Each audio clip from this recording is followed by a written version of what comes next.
میخواهم مخصوص تاکید نمایم که بزرگان ما بارها فرمودند که تنها ستر و سیاه‌پوشی و کرکرانه تقلید نمودن به فرهنگ بیگانه نشانه با عفت بودن زنان و دختران نیست.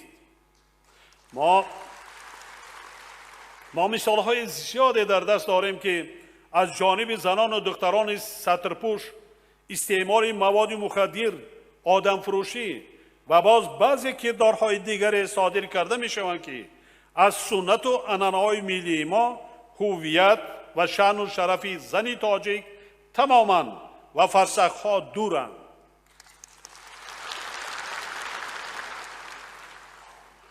من نمیگذارم نمایش نشان دهم.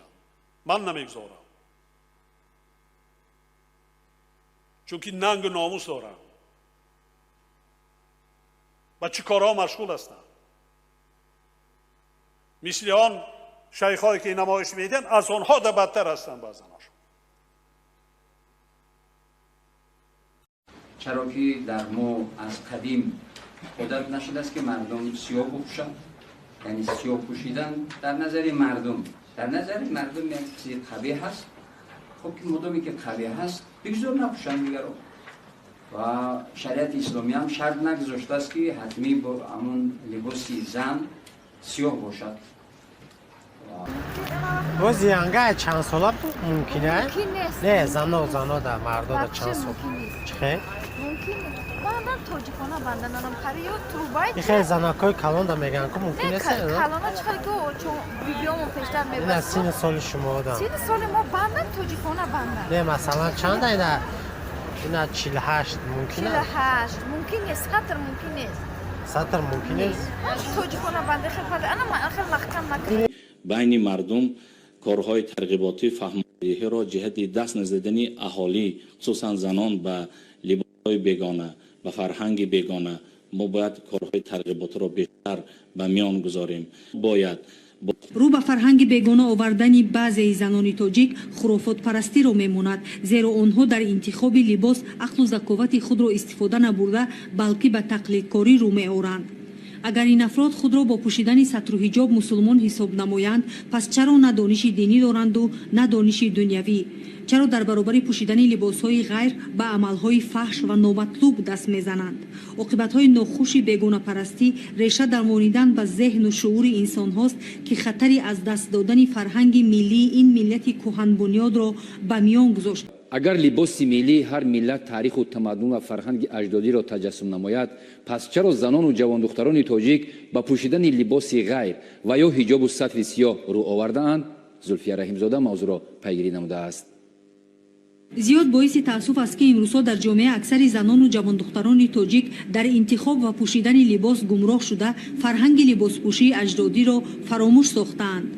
برخورد فرهنگ و تمدن‌ها و آمیزش آن منفعت گروه‌های است که به خاطر از بین بردن فرهنگ یک ملت بزرگ ثبات جامعه و ایجاد تهدید و خطرهاست. اما زنان به عنوان تاجیک یا اینکه قدرت فهمیش چنین نازکی ها را ندارند و یا اینکه پایبند خرافات گشتند، زیرا نگاه داشتن عفت و پاکی و مسلمان بودن تنها در پوشیدن حجاب و با لباس سیاه پیچانیدن سر و گردن نیست. اکثریت آنها ستر برای دقت جلب کنی مردم میپوشند. همه ما مسلمان هستیم، مسلمانی در دین است. شما تمام دخترها را فهمانید، اونایی که حجاب به سر میکنن بعضن و میکنن، پیش از همه این بیسوادی بی‌معرفتی است.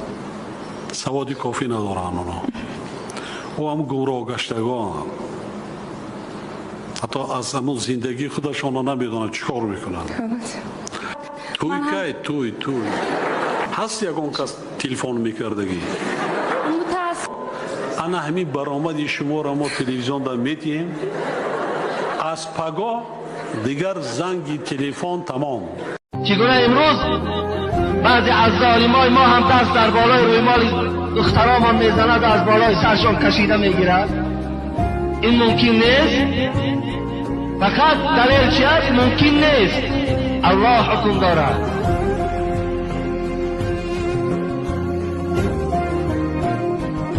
در صنف 9 و 10 اگر حامله‌دار شود ممکن است. اگر پدر و مادرش در خجالت و شرمندگی و در بی‌آبرویی قرار دهد ممکن است. اگر تمام بدن او را چه اهل مکتب چه اهل کوچه تماشا کند ممکن است، فقط بالای سر او در رویمال ممکن نیست. از خدا ترسیدن در کار. این ظلم است، حرام است. پروردگار ظلم حرام اعلان کرده است. عملی نادرست ندارد زنش، خدا نخواسته کدام رابطه نادرست به مردها ندارد، اما به سطر می رود بیرون، گاه به بازارگاه به هر کجایی که باشد. اگر همین مرد به همین کرده زنش راضی باشد دیوس هست. اگر راضی نباشد، اون را تأکید کرده باشد که به حجاب از خانه بیرون نبرو، اما اون زن سرکش هست، بدعمل نیست، فاسقه نیست، فاجره نیست، لیکن اون چنانه که درباره حجاب جمعه گذشته گفتیم غیر چهره، این هم در زنهای کلانسال غیر کف دست و پا دیگر تمام اعضای بدن باید پوشیدگی باشد. این حکمی فرض کرده الله رب العالمین هست. تمام چی گفتم؟ وقتی که تو از نام خدا و پیغمبر گم بزنی در دولت چینج امانه که این قدر آبادی رفته تو سنگ نکن تو. او حق هم دارم گپ زنم. آخه خدا و رسول نگفت از در دولت تینج گپ نزن. اجازت داد از در هر کجا گپ زن میگه. فرمان خدا و رسول هم جنگ و خونریزی نیست. در کجا گرفتی تی گپا؟ تو یک بار گفتی که تروریست مردم از تروریست گپ میزنن. از منبر ملل متحد پیشوای معظم ملت تاجیک این قدر دولت‌های اسلامی بود، یگان تاش نگفت که تروریست وطن مذهب دین نداره، از دین مبین اسلام علاوه خصوص دین مبین اسلام دیگر شما نسبت نتید. کدامی شما پشتیبانی کردید؟ چرا پشتیبانی کنیم؟ پشتیبانی از دین اسلامی که خودت گفته‌ای. خب سرور دولت تاجیکستان پیشوای ملت از دین مبین اسلام پشتیبانی کرد. از منبر ملل متحد که گفت که تروریست وطن نداره، ملت نداره. انا تمام انا گپت همین گپت صبر که این همین گپت برای خودت یک دردی سر است. ستر و حجاب فرض الهی است یا که نه؟ درباره سطر زن مسلمان خودش نمایش میکرد. زن تاجیک از همه دوره ابرقدرت بودگیش از همه فرهنگ که لباس ملی داشت در سرش رویمال داشت. چی میگه آخه؟ یکم خوب زنگ بزن سوالی مرا جواب ده ها یا کی نه. من درباره زن تاجیک و زن مومن و مسلمان نمیرم. درباره روسری سطر مالی مسلمان است، یعنی که فرض است یا که نه، ها یا نه بگو، بحثی من دیگر است. تو ها یا نه بگو در اختر ندارم خاموشش کن. این عکس بگذار. تو چی میگوی؟ دیوانه هم کردی اختر در رونده 7 8 کرده. عکس بگذار تو ها بگو من اثبات بکنم. این حجت رسمی یک حکومت است که برای عقد نکاح یک نفر وقتی نکاح میکنه از طرفی همو چی میگن رایونشون یا که محلشون از طرف همو جماعتشون برای یک نفر میتیه. مرا بگذار. حالا بیا اول میام کلام کنیم یک بار کمتر. انا جمعه که با سطر و حجاب وارد شدن زنان و دختران با سطر و حجاب خانه عقد نکاح شهر دوشنبه من است.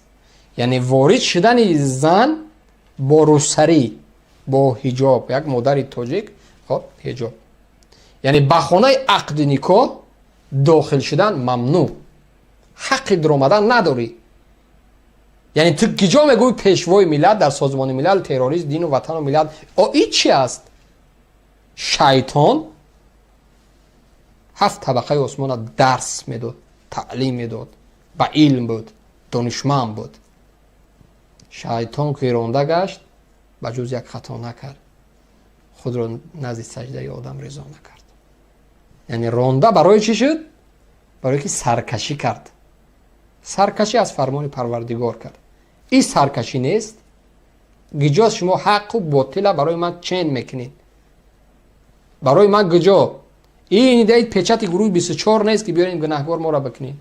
این پیچتی رسمی همون مرکز جایی که در شهرش هم کدام مرکز ناحیه‌ای که باشه اهمو است. انا همو ممنوع کردی سه چیزه. دولت و ملت خود را دوست داریم، در یگان لحظه، در یگان شرایط، در چی قدر دشواری نباشد، هیچگاه خیانت به ملت و دولت خود کردن در کار نیست. هیچگاه.